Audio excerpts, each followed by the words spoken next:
కోరుకొండ మండలంలోని వడ్డీలపేటలో ఆధ్యాత్మిక సందడి నెలకొంది. స్థానిక రామాలయంలో నిర్వహించిన అన్న సమారాధన కార్యక్రమం భక్తుల జయజయధ్వానాల మధ్య అత్యంత ఘనంగా జరిగింది.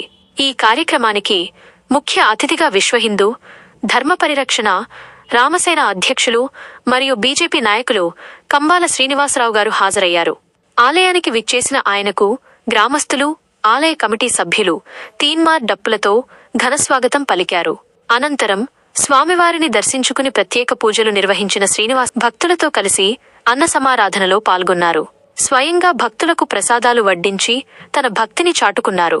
ఈ సందర్భంగా ఆయన మాట్లాడుతూ హిందువులందరూ ఐక్యంగా ఉండి సమస్యలను ఎదుర్కోవాలని పిలుపునిచ్చారు.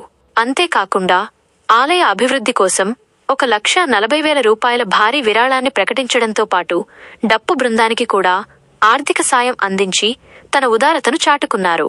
ఈ కార్యక్రమంలో పెద్ద సంఖ్యలో గ్రామస్తులు, భక్తులు పాల్గొని అన్న ప్రసాదాన్ని స్వీకరించారు. జై శ్రీరామ్.